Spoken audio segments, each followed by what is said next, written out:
வணக்கம். இன்றைய முக்கிய செய்திகள். NCERT 8ஆம் வகுப்பு புத்தகத்தில் நீதித்துறையில் ஊழல் என்ற பாடம் சேர்க்கப்பட்டதற்கு உச்சநீதிமன்றம் கடும் கண்டனம் தெரிவித்துள்ளது. கேரளாவில் அரசு தேர்வாணைய தேர்வு எழுதுபவர்களுக்கான வயது வரம்பு 36லிருந்து 40ஆக அதிகரிக்கப்பட்டுள்ளது. 22 கேரட் ஆபண தங்கத்தின் விலை சவரனுக்கு ₹320 அதிகரித்து ஒரு சவரன் ₹1,19,440 1 கிராம் 14,930 விற்பனை செய்யப்பட்டு வருகிறது. இதனைத் தொடர்ந்து 1 கிராம் வெள்ளியின் விலை கிராமிற்கு ₹5 அதிகரித்து 1 கிராம் வெள்ளி ₹295 விற்பனை செய்யப்பட்டு வருகிறது. சென்னை ரேஸ் கிளப்பிடம் இருந்து ₹6,43,00,000 சொத்து வரி பாக்கி வசூலை நிறுத்தி வைக்க மாநகராட்சிக்கு உயர்நீதிமன்றம் உத்தரவிட்டுள்ளது. திடக்கழிவு மேலாண்மை விதிகளை ஏப்ரல் 1ஆம் தேதி முதல் நாடு முழுவதும் தீவிரமாக அமல்படுத்த உச்சநீதிமன்றம் உத்தரவிட்டுள்ளது. கன்னியாகுமரி மாவட்டத்தில் இலங்கை தமிழர் மறுவாழ்வு முகாமில் புதிதாக கட்டப்பட்டுள்ள வீடுகளை முதலமைச்சர் மு.க.ஸ்டாலின் அவர்கள் முன்னிலையில் முகாம்வாழ் தமிழர்களால் திறந்து வைக்கப்பட்டது. UPSC குடிமைப் பணி தேர்விற்கு விண்ணப்பிப்பதற்கான கால அவகாசம் வருகின்ற பிப்ரவரி 27ஆம் தேதி வரை நீட்டிக்கப்பட்டுள்ளது. பிரதமர் நரேந்திர மோடி அவர்கள் இன்று இஸ்ரேல் பயணம் மேற்கொள்ள உள்ளார் என்று தகவல் வெளியாகியுள்ளது. தமிழ்நாடு அரசு செயல்படுத்தி வரும் HPV தடுப்பூசி போடும் திட்டத்தை நாடு முழுக்க விரிவுபடுத்த ஒன்றிய அரசு திட்டமிட்டுள்ளதாக தகவல் வெளியாகியுள்ளது. தலைமை தேர்தல் ஆணையர் ஞானேஷ்குமார் அவர்கள் 3 நாள் பயணமாக இன்று தமிழகத்திற்கு வருகை தர உள்ளார். ஸ்ரீநகர் விமான நிலையத்தில் ₹1,667 கோடி மதிப்பீட்டில் புதிய முனையம் கட்ட ஒன்றிய அமைச்சரவை ஒப்புதல் வழங்கியுள்ளது. வேலூர் மாவட்ட ஆட்சியர் அலுவலக கூட்டரங்கில் இன்று சிறப்பு கல்விக்கடன் முகாம் நடைபெற உள்ளதாக அம்மாவட்ட ஆட்சியர் தெரிவித்துள்ளார். ஆந்திர மாநிலம் கண்டலேறு நீர்த்தேக்கத்திலிருந்து தமிழ்நாட்டிற்கு கிருஷ்ணா நதி நீர் திறக்கப்பட்டுள்ளது. சசிகலா அவர்கள் புதிய கட்சியை தொடங்கியுள்ளதாக தகவல் வெளியாகியுள்ளது. சணலுக்கான குறைந்தபட்ச ஆதார விலையை உயர்த்தி ஒன்றிய அமைச்சரவை ஒப்புதல் வழங்கியுள்ளது. சணல் குவிண்டாலுக்கு ₹275 உயர்த்தி ஒரு குவிண்டால் ₹5,925 நிர்ணயம் செய்து ஒன்றிய அமைச்சரவை ஒப்புதல் வழங்கியுள்ளது. குற்ற வழக்கு தொடர்பு துறையில் அரசு உதவி வழக்கு நடத்துனர் தேர்விற்கான உத்தேச விடை குறிப்புகள் வெளியிடப்பட்டுள்ளது. கேரள மாநிலத்தின் பெயரை கேரளம் என்று மாற்ற பிரதமர் நரேந்திர மோடி அவர்களின் தலைமையிலான ஒன்றிய அமைச்சரவை கூட்டத்தில் ஒப்புதல் வழங்கப்பட்டுள்ளதாக தகவல் வெளியாகியுள்ளது. இந்திய தேர்தல் ஆணையம் மற்றும் மாநில தேர்தல் ஆணையர்கள் பங்கேற்கும் தேசிய அளவிலான ஆலோசனைக் கூட்டம் நடைபெற்றது. தமிழ்நாட்டில் SIR நடவடிக்கையின் மூலம் 74 லட்சம் வாக்காளர்கள் பெயர் நீக்கம் செய்யப்பட்டுள்ளதாக தகவல் வெளியாகியுள்ளது. அதிமுக ஆட்சிக்கு வந்தால் ஒவ்வொரு குடும்பத்திற்கும் உதவித்தொகையாக ₹10,000 வழங்கப்படும் என்று அதிமுக பொதுச் செயலாளர் எடப்பாடி பழனிசாமி அவர்கள் அறிவித்துள்ளார். கன்னியாகுமரியில் திருவள்ளுவர் சிலையின் வெள்ளி விழா நினைவு வளையத்தை முதலமைச்சர் மு.க.ஸ்டாலின் அவர்கள் திறந்து வைத்தார். குருவாயூர் கோவிலில் 1 மணி நேரத்தில் 5000 இட்லி தயாரிக்கும் நவீன கருவியை அறநிலைத்துறை அமைச்சர் VN வாசவன் அவர்கள் தொடங்கி வைத்தார்.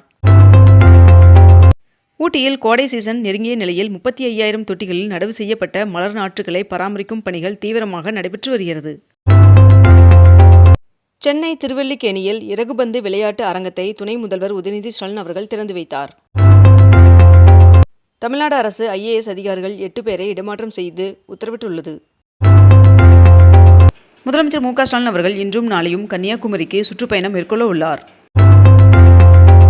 பிரதமர் நரேந்திர மோடி அவர்கள் டெல்லி மீரட் இடையே அதிவேக நமோ பாரத் ரயிலை தொடங்கி வைத்துள்ளார்.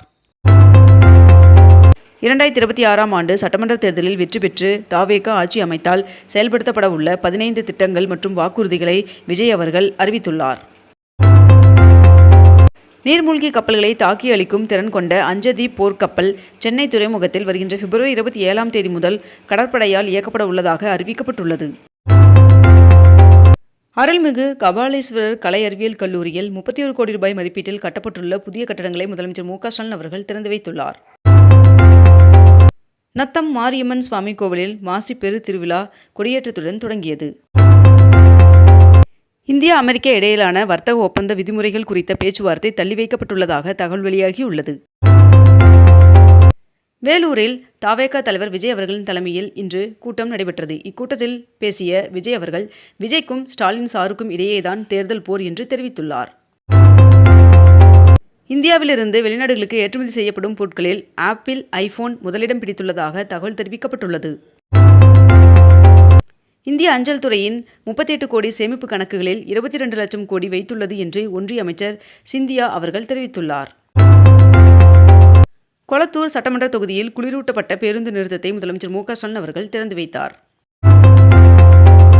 தமிழகத்தில் இறுதி வாக்காளர் பட்டியலை தேர்தல் ஆணையம் வெளியிட்டுள்ளது. UGC இந்தியாவில் செயல்படும் 32 போலி பல்கலைக்கழகங்களின் பட்டியலை வெளியிட்டுள்ளது.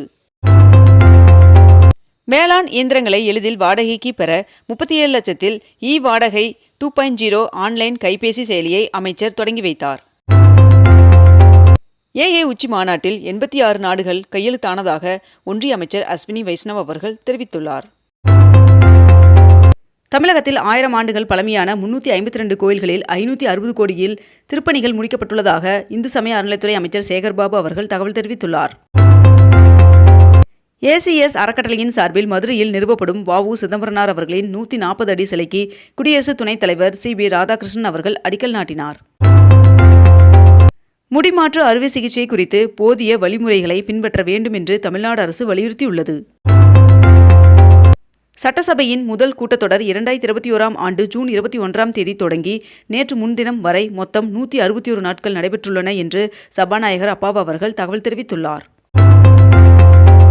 பொள்ளாச்சியில் 9 கோடியே 89 லட்சம் ரூபாயில் புதிய பேருந்து நிலையத்தை துணை முதல்வர் உதயநிதி ஸ்டாலின் அவர்கள் திறந்து வைத்தார்.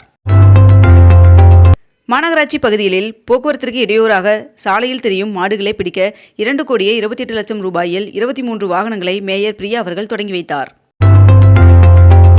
மேற்கு வங்க வாக்காளர் பட்டியல் திருத்தப் பணிகளை நீதிபதிகள் மூலம் கண்காணிக்க உச்சநீதிமன்றம் உத்தரவிட்டுள்ளது.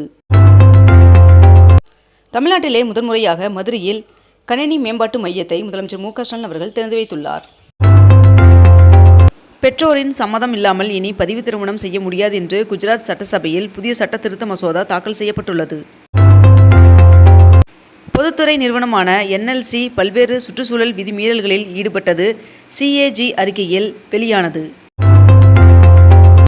மதுரை தமுக்கத்தில் 214 கோடி ரூபாய் மதிப்பில் நேதாஜி சுபாஷ் சந்திரபோஸ் அவர்களின் பெயரிலான புதிய மேம்பாலத்தை முதலமைச்சர் மு.க.ஸ்டாலின் அவர்கள் திறந்து வைத்தார். MRP மூலம் தேர்வு செய்யப்பட்ட ஒப்பந்த செவிலியர்களுக்கு 6 மாத ஊதியத்துடன் கூடிய விடுப்பு வழங்க மருத்துவம் மற்றும் மக்கள் நல்வாழ்வுத்துறை ஒப்புதல் வழங்கியுள்ளதாக தகவல் வெளியாகியுள்ளது. மதுரையில் வண்டியூர் பூங்கா மற்றும் அங்கூரான் நவீன அறிவியல் மையம் திறக்கப்பட்டுள்ளது. வருகின்ற சட்டமன்ற தேர்தலில் காரைக்குடி தொகுதியில் போட்டியிட உள்ளதாக சீமான் அவர்கள் அறிவித்துள்ளார். இத்துடன் இன்றைய தலைப்புச் செய்திகள் நிறைவடைகின்றன. மேலும் இதுபோன்ற அண்மை தகவல்களை உடனுக்குடன் தெரிந்து கொள்ள அக்னிபூ சேனலை சப்ஸ்கிரைப் செய்து கொண்டு தொடர்ந்து இணைந்திருங்கள். நன்றி, வணக்கம்.